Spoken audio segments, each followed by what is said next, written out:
We had each other, and a future that was ours to shape.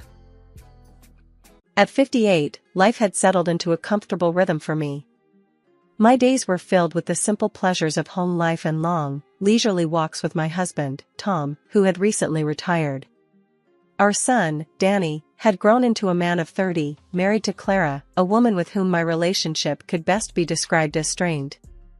Despite the friction, I held out hope that time would mend whatever rift lay between us.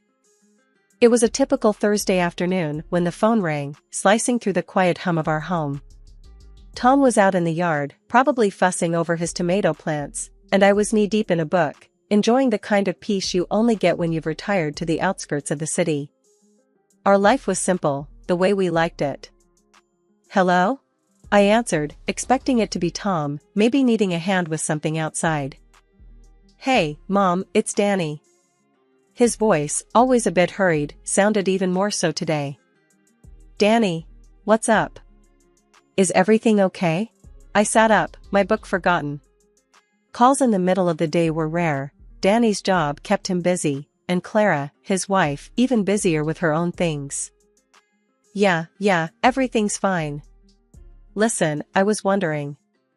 Clara and I are getting our place renovated, and it's turning into a bigger mess than we thought. Can we crash with you and Dad for a bit? There was a hopeful lilt in his voice, but it was rushed, almost as if he was expecting a no. I paused, considering. Our small house wasn't exactly guest-ready, especially not for an indefinite stay. But this was Danny, our son, and his need echoed in me, stirring that maternal instinct that never quite fades, no matter how old they get. Well, I don't see why not. Let me just chat with your dad, but I'm sure it'll be fine. How long are we talking about here? Thanks, Mom. You're a lifesaver. Just a couple of weeks, tops. I owe you one. The relief in his voice was palpable. All right, just remember, it's cozy here. You two will need to help out around the house, okay? Of course, Mom. Thanks again. We'll bring over our stuff this weekend. Hanging up, I couldn't help but feel a mix of excitement and apprehension. It had been a while since we'd had the house full. Danny moving out had left a quiet that Jack and I had grown accustomed to, filling it with walks, gardening, and the kind of togetherness that comes with having weathered many of life's storms side by side. Tom, I called out, stepping onto the porch. Danny and Clara are going to stay with us for a bit. Tom looked up from his tomatoes, wiping his brow. Oh? What's the occasion?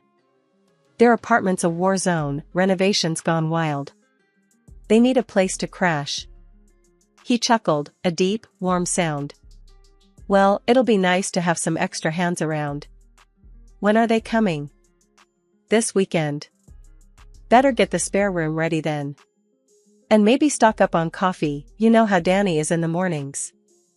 I laughed, the sound mingling with the rustle of leaves in the gentle breeze. I'll add it to the list. The weekend came faster than expected. Danny and Clara arrived with their belongings, a whirlwind of bags and boxes that seemed to spill into every corner of our once-ordered home. Clara, always a bit on the edge, seemed even more so, her eyes darting around as if assessing whether our humble abode was up to her standards. Thanks for letting us stay. We'll try not to be in the way, Danny said, dropping a heavy suitcase with a thud. It's no trouble, dear. You know you're always welcome here, I replied, shooting a glance at Clara, who offered a tight smile in return. Life at our house had taken a turn towards the chaotic since Danny and Clara moved in. I was doing my best, keeping the place tidy and cooking meals that could feed an army, or at least that's how it felt with 2 extra mouths to feed. Clara, on the other hand, seemed to think she was on some extended vacation, contributing nothing to the household chores. Despite only working half-days, her afternoons were spent either glued to her phone or watching TV. One day, after tripping over a pair of Clara's shoes left in the middle of the living room for what felt like the 100th time, I decided enough was enough. I found her lounging on the couch, absorbed in her phone as usual. Clara, do you think you could start picking up after yourself? Maybe even help out around the house a bit? I asked, trying to keep my voice even, though inside I was boiling. She looked up at me, her expression one of disbelief, as if I'd asked her to climb Everest in flip-flops. I'm a guest here, Linda. I shouldn't have to do chores in my husband's parents' house. That's just not how it works. I stared at her, dumbfounded by her audacity. Well, in this house, we all contribute. It's not a hotel. The conversation went nowhere. Clara simply shrugged and went back to her phone, leaving me fuming. That night, I made a decision. I cooked dinner, just for Tom and me, a silent protest against Clara's laziness. When Danny came home and saw only 2 places set at the table, his confusion quickly turned to indignation. What's this about, Mom? Why aren't there plates for me and Clara? I took a deep breath, bracing myself for the confrontation. Your wife seems to think she's staying at a 5-star hotel where the service is included. This is a family home, Danny. We all do our part. Danny's face turned red, a mix of embarrassment and anger. That's not fair, Mom. We're guests. I shook my head, resolute. No, son. You're family, and in this family, we help each other out. You can either pitch in or find a hotel. The words hung heavy in the air. Danny stormed off to talk to Clara, and I could hear the muffled sounds of their discussion. Eventually, they both appeared in the kitchen, Clara with a look that could curdle milk. Fine, Danny said, his voice tight. We'll help out around the house. Clara didn't say a word, just nodded stiffly, her arms crossed over her chest as if she'd been asked to donate a kidney rather than wash a few dishes. After weeks of endless cleaning, cooking, and refereeing arguments between Danny and Clara, I hit my breaking point. Tom, I said one evening, we need a break. How about we book that hotel by the ocean you've always talked about? Tom, looking as worn out as I felt, didn't hesitate. Let's do it. We deserve some peace. Breaking the news to Danny and Clara didn't go as smoothly as booking the hotel had. You're going on a vacation?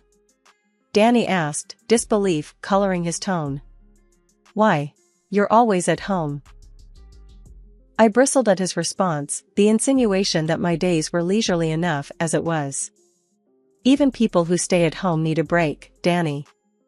Especially with the extra workload we've had. Danny's next words floored me. Instead of wasting money on a holiday, you could help us out more. We need new furniture for the apartment. I stared at him, speechless. This was the boy I'd raised, who I'd poured my heart and soul into. I can't believe you're saying this. Your father and I are going, and that's final. Our trip was a balm for our weary souls. The ocean's roar, the sunsets, long walks on the beach, all of it reminded Tom and me of the world beyond our doorstep, beyond the daily grind. Returning home, however, was like stepping into a disaster zone. Pizza boxes towered like skyscrapers on the kitchen counter, empty bottles clinked together on the floor, and a general layer of dust and disarray covered everything. It looked like a tornado had swept through, deciding to make our living room its final resting place. Danny, Clara, I called out, my voice echoing through the chaos. They emerged, looking sheepish and a bit caught off guard by our early return. Why didn't you clean up? You knew we were coming back today, I asked, struggling to keep my voice level. Clara shrugged, her indifference like a slap in the face. No one pays me to clean up around here. Tom and I exchanged glances, both of us teetering on the edge of losing our cool. This is not a hotel, and you're not guests. You're family, and this is your home as much as it is ours, Tom said, his voice firm yet controlled. Danny seemed to shrink a bit, perhaps realizing the extent of their neglect. Sorry, Mom, Dad. We'll clean it up now. But the damage was done, the disregard for our home too stark to ignore. As they scrambled to tidy up, Tom and I retreated to our room, the joy from our trip fading fast. The realization that our return to peace was temporary weighed heavily on us. Our home, our sanctuary, had been treated like a mere crash pad, and the respect we expected from our own family felt miles away.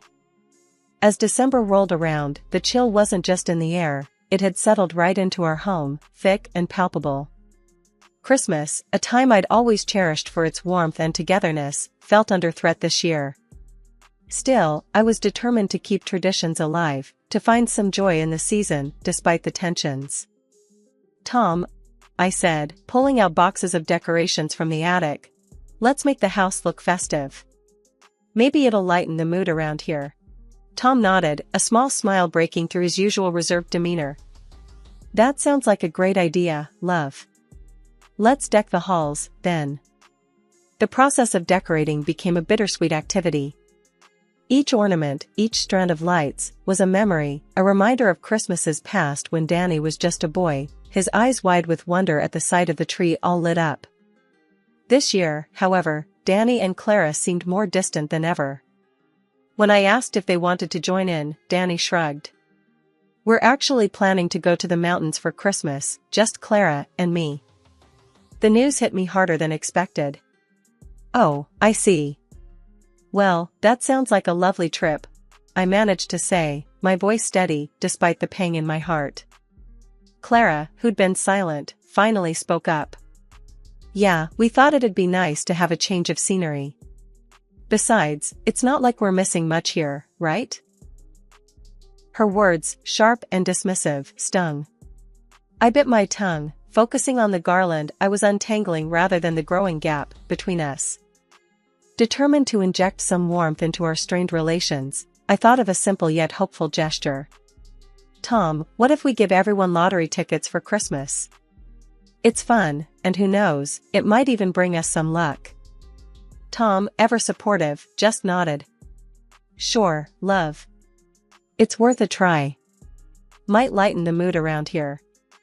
When Christmas Eve came around, I carefully wrapped the tickets in festive paper, hoping to see a spark of excitement or at least a smile from Danny and Clara. The moment of truth arrived as we sat around the living room, the air filled with the mixed scents of pine and the cinnamon from the cookies I'd baked. "Here you go, everyone. A little something for fun," I said, handing out the envelopes with a hopeful smile. Danny took his with a puzzled look, but it was Clara's reaction that left me stunned. She barely glanced at the envelope before tossing it aside with a scoff. "Lottery tickets? Really? That's what you think of giving us?" My heart sank, but I tried to keep my tone light. "It's just for a bit of fun, Clara. Everyone enjoys the thrill of possibly winning something, right?" Danny, catching on to Clara's disdain, shrugged and set his envelope on the coffee table. "Thanks, but it's not really our thing." I stood there, the festive cheer draining out of me, replaced by a heavy disappointment. Without another word, I picked up the discarded tickets. "All right then, no harm done. Tom and I will keep them. Merry Christmas, anyway." The rest of the evening passed in a blur of forced smiles and polite conversations, the warmth of the season lost in the chill of their indifference. Tom squeezed my hand under the table, a silent show of solidarity that spoke volumes. As they left for their trip, the house felt emptier than ever, but Tom and I decided to make the best of it. We settled in for a quiet Christmas, just the two of us, reminiscing about the past and pondering the future. "It's just us this year, Tom. Feels strange, doesn't it?" I mused, sipping my hot cocoa. Tom took my hand, his eyes soft. "It does, love. But we've got each other, and that's more than enough." Our simple celebration was a testament to our resilience, a reminder that while we couldn't control everything, we could still find happiness in the little moments, in the shared smiles and quiet nights. After the calm and reflective holiday Tom and I shared, pondering over Danny's behavior, our lives took a turn for the surreal. Discovering that the lottery tickets, dismissed and discarded by Danny and Clara, were winners felt like a bolt from the blue. We were suddenly over $500,000 richer, a windfall that left us dizzy with possibilities. My dreams of travel and Tom's longing for a new home suddenly seemed within reach. The news, however, didn't stay just between us for long. When Danny and Clara caught wind of our good fortune, the atmosphere in the house shifted palpably. "Danny, Clara, we've got some news," I began, the winning tickets in hand. "Those tickets you didn't want? They won. Big time." Danny's eyes widened, a mix of surprise and something else, greed, maybe? "So, when do we get our part?" he asked, his tone eager, almost desperate. "You said those tickets were our Christmas gifts, right?" I couldn't help but feel a sting at his words, a reminder of their earlier disdain. "You tossed those gifts aside, remember? You made it clear they meant nothing to you." Clara, never one to hold back, jumped in with her own demands. "We need that money.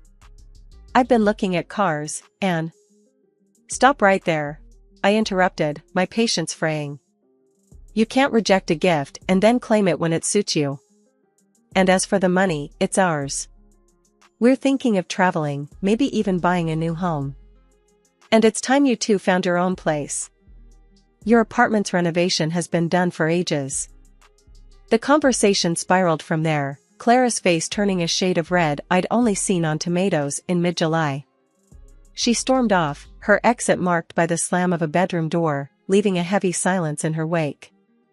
Danny, however, wasn't ready to drop it. "But the apartment isn't ready. We can't move out yet." Tom and I exchanged weary glances. This wasn't the first time we'd heard that excuse. "Listen, Danny, we've been more than accommodating, but it's been months. It's time you two figured things out on your own." The standoff lingered, an uncomfortable cloud over the house, until, finally, I caved. "Fine. 1 more month. But that's it. Use it to get your apartment sorted." Danny nodded, relief visible in his posture, but the tension didn't dissipate. It hung between us, a reminder of the growing divide, of expectations unmet and generosity taken for granted. The evening was settling in, a soft golden light filtering through the curtains, when I noticed Clara's laptop left carelessly on the living room table. I moved to tidy up, my hand accidentally brushing against the mousepad. The screen flickered to life, revealing tabs that sent a shiver down my spine, legal advice on declaring someone legally incompetent, understanding first-line errors, and guides on claiming an inheritance. "Tom," I called out, my voice a mix of disbelief and concern. He came over, and I pointed at the screen. "Look at this." He squinted at the laptop, reading the open tabs, and his brow furrowed. "What in the world?" "We don't know for sure what this means," I said, feeling a knot of worry in my stomach. "But we can't just ignore it."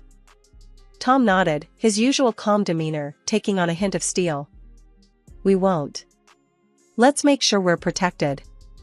The decision to visit our lawyer wasn't taken lightly.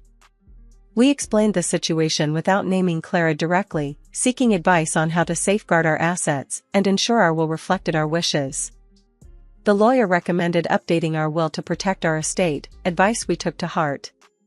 We made the difficult decision to exclude Danny from our will, a move that pained me deeply but felt necessary under the circumstances.